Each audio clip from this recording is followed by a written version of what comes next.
Imagine being on a job for 12 years at the same company, investing your time, your talent, your energy, you're learning new things, you are loyal to the brand, you're leading teams. 12 years, and it's all gone in 5 minutes or less.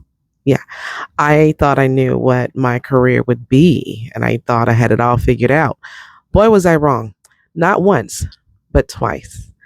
Welcome to Grace Grit and Grind. I am JD, and full disclosure, I'm new to this videotaping thing, so please bear with me. I will be referring to some notes because I really don't want to miss out on some of the key things I want to share with you. My hope is that you are left more empowered and more encouraged than you are right now. So bear with me. But yes, that's what happened to me. Now, I know you've seen videos of those who have recently been displaced over 50. It's scary. But I wanted to share my story because it's been 3 years and there's hope. And I wanted to share that with you because I'm still here to share the story, and you can be too. So, but I want to share, take you down memory lane or take me down memory lane and share my experience 3 years ago. And so I recall my husband and I taking a vacation to celebrate our 22nd wedding anniversary. And it was amazing because it was one of the very few times that I allowed myself to relax and not think about work, not stress about the emails that was piling up and just any work responsibilities, the staff. I let it all go and I thoroughly enjoyed myself. So when I returned back from vacation, I had my first meeting with my manager and everything seemed normal. Nothing seemed out of the ordinary. I There was no clue, no signs. I shared the highlights from my vacation and she was about to go on hers, so she was sharing that as well. So it was great. The next week though, I got a Zoom invite. I only had 30 minutes to show up, so I didn't have time to even think about what could it be about. Well, I dialed into the Zoom meeting and it was very quick. And I get it. I guess it have to be, right? I was on that side of the table before, so I understood, but I was so blindsided. And that's when I learned that I was being displaced.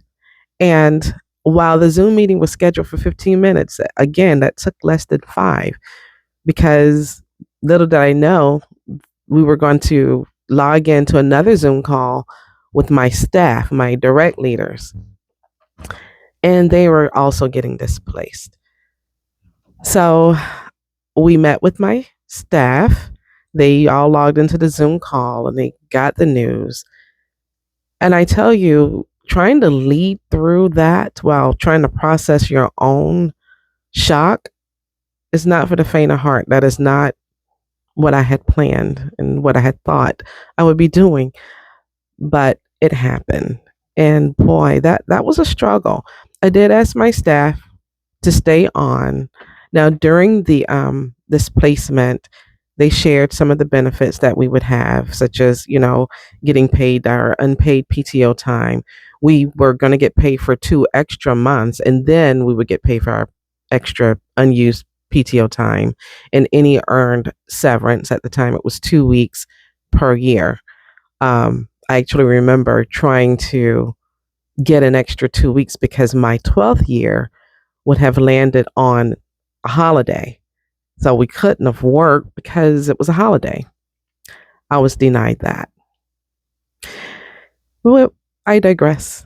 We I had my staff stay on the line after that call because I wanted them to know that I was going to be there for them. I wanted them to know, I wanted them to have the opportunity to express what they felt in that moment.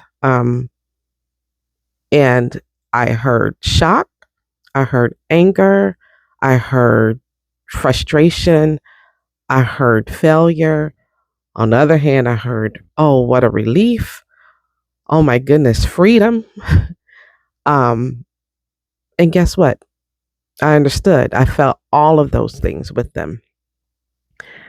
And that was that, but that was tough. But I felt it all and I understood what they were going through. Now, this wasn't my first layoff.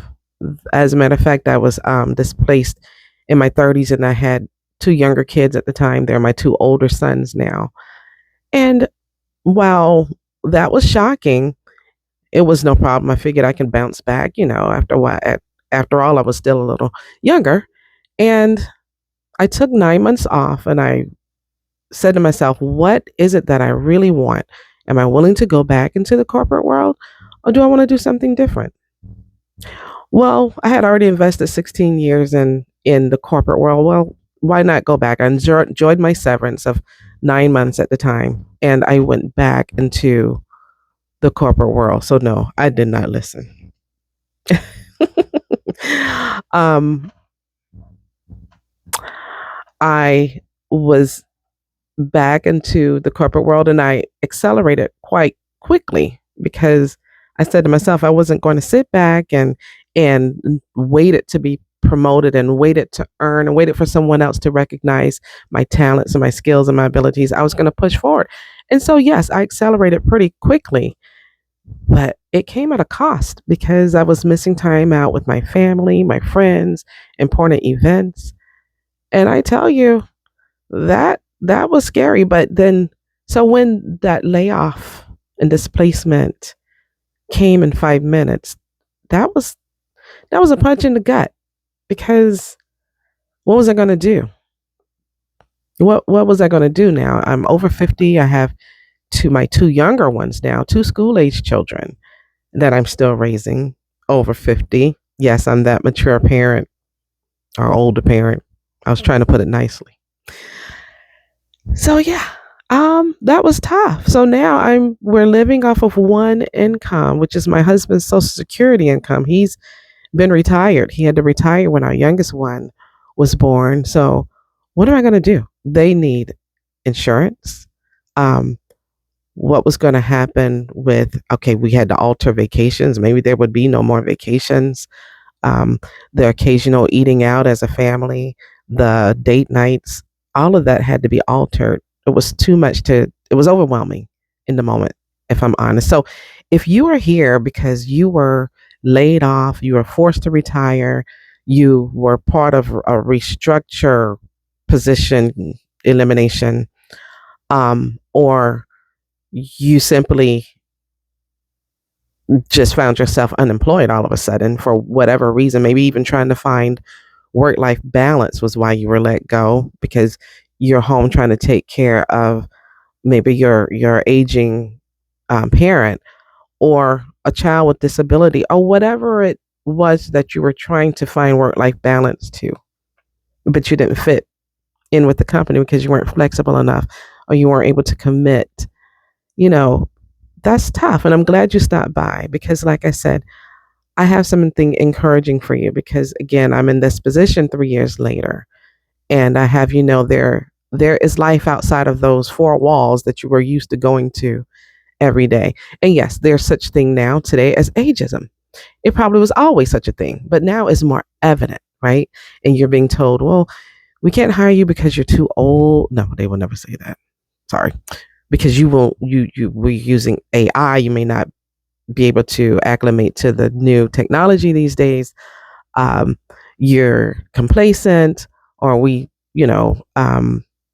just won't learn fast enough as much as we need you to get up to speed. Whatever that reason is, I want to encourage you right now at the beginning of this video that you're not you're not too old. Don't listen to those voices. I know you've heard that before, but I'm really here 3 years later telling you not to listen to those voices. And I'll tell you why as I proceed through out. Um, so I realized that 12 years is a long time. And for someone our age, it's a big deal because we ask ourselves, like, okay, well, now who's going to hire me? You know, am I really that old? Do companies really value my experience anymore? Like, who am I now that I'm not doing the same thing I've done for years? Or or was it all in vain? And I say no, because you were never your job, first of all. That was never 100% you. It may have been 50% of who you were, but it never should have been 100% of who you were. And no, I asked myself those questions, and I realized that no, those 12 years still did happen. That leadership experience still did happen. Those I led still experienced my leadership. And the lessons I've learned, they're still mine. Those can't be taken away. So what happens now? I'm no longer part of their picture. I'm no longer, when you're over 50, well, if you're like me, you feel like, okay, they use this crayon down to the nub and then they want to toss it out. Not to say that I'm a nub, but or you feel like, you feel like, well, wow, you use me up and then you're gone. It becomes a bittersweet. And again, bitter in that I've dedicated all this time and I've sacrificed a lot of my family time and important events to be there and to build their brand and build their loyalty. And now for what? And not to mention again, deny me for the extra 2 weeks that I just didn't think would break them, but it would have meant the world to me, um, of my severance, just because my 12th anniversary fell on a holiday and I wasn't there to work it. Okay, again, I digress. um, so much to share. But the sweet part of it is I've gained a lot of experience and I am truly and genuinely grateful for the opportunities that those positions afforded me. I was able to, again, learn leadership skills. I was able to build relationships. I was able to travel a lot. I was able to learn new things. And I appreciate that. So those skills didn't die because my job ended. I'm able to transfer those skills and I'm grateful. I'm grateful for that. So my mindset is that that was one ladder that I was climbing. That corporate ladder, that was one ladder. But it wasn't my ladder. It was theirs. They had every right to kick it from under me whenever they were done. Whenever I no longer fit their perfect picture of their portfolio. So since then, and in those 3 years, I've built multiple step stools. Now, when I say built, let me be very transparent. I'm not a millionaire. I'm not one of these. Oh yeah, you can do this, that, and the other, and just be, rich or be where you were before. That's not my story. And that's not my message. Because you know what, I've realized that you can always make a dollar, but you can't always make time. And I had the flexibility and the freedom that I didn't know I needed so much. You know, those things can't be replaced. I can't go back and get the time that I missed out with my children or my family or other important events. So I choose to move forward. And I realize that sometimes the slate just need to be wiped clean in order for us to see the actual picture. And it's in one thing I a quote I heard and I want to pass along to you is that it's not being jobless that's limiting. It's believing that we're powerless without a job. That's what's limiting. And once you can move past that, you'll see that there is a world outside of that ladder. Again, I have multiple step stools going, and I'm grateful for that. I remember when I first got displaced, I had family members and friends asking, okay, well, how long do you think it'll be before you have to go and find another job? How long will your finances last? And I would confidently say, oh, maybe 5, 6 months, 7 at the absolute most, because I don't want to dig into any retirement that I have. But hey, then I'm going to have to go back and look for another job confidently. But here I am 3 years later. And I tell you, being in this position could be way more of a blessing than what you think. Now, I'm not here to try to convert anyone. This is authentically my story and my experience. And I am a firm believer. And I know that God has opened so many doors for me. He's also closed a lot of doors. And I've learned that my job is to simply go through those doors that He's opened and stay put when they're closed and when He closes them. And this is one of those things that He closed. And wow, that was shocking because He didn't give me a heads up. And maybe He did, and I was in the grind and I didn't see Him. I didn't see the signs. And that's entirely possible. And that's where I have to give myself grace. Hence grace, grit, and grind. I have to give myself grace. And I would say give yourself grace too. Take a moment and breathe. I know, again, I mentioned this wasn't my first displacement. And I didn't panic myself into another corporate role. Again, I had to make a choice 3 years ago. Did I want to go back and sit between four walls with no window in a cubicle, being on endless and countless meetings? That should have been an email. Did I want to continue to have the illusion of having work-life balance? I did not. I did not. I never felt led. And every time I would open up my laptop to apply, because I'm thinking, well, maybe it's me. Maybe it's not that I'm not being led. Maybe I'm just enjoying my freedom a little too much. Maybe I need to go back into the job market. Every time I would try, I would just close my laptop because that's not where I felt led. Now, I have a different view now, and this is where it's my story. And again, I hope it's encouraging to you. Again, God has shown me that, hey, I should have been the one that you've trusted all along. I want you to accept my mercy as eagerly as you accepted those merits every year. I want you to trust my assurance as much as you trusted in those insurances that your job provided. Trust my benevolence as much as you trusted the benefits your job provided. Seek my promise for you as much as you sought that promotion and that check. And that's when it became very clear that I have to trust I have to trust Him, but I also have to trust who He made me to be. He made me to be more than a leader in a corporate world. I appreciate those experiences. I'm not mad at any company that let me go. It's easy to fall on the side of the bitterness. And yes, you're going to experience those emotions, and it's okay. Allow yourself that. I don't have to tell you that, I'm sure. But I allowed myself that. But I also know that I had children and I had people who are watching. Not that I had anything to prove, but I needed to realize that He gave me more than just that title, more than just that job.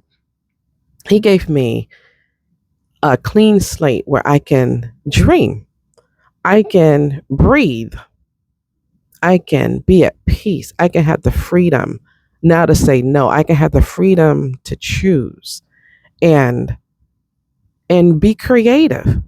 I've not been creative probably since I got there. Maybe a little bit, but nowhere near what I'm doing now. And I am so enjoying myself. I have since become an author. No, I didn't write this big grand book, but I have a couple books on Amazon. I have become not only a reseller, but an entrepreneur. I have hired my kids. And so I am doing this reselling journey gig. Again, entrepreneur.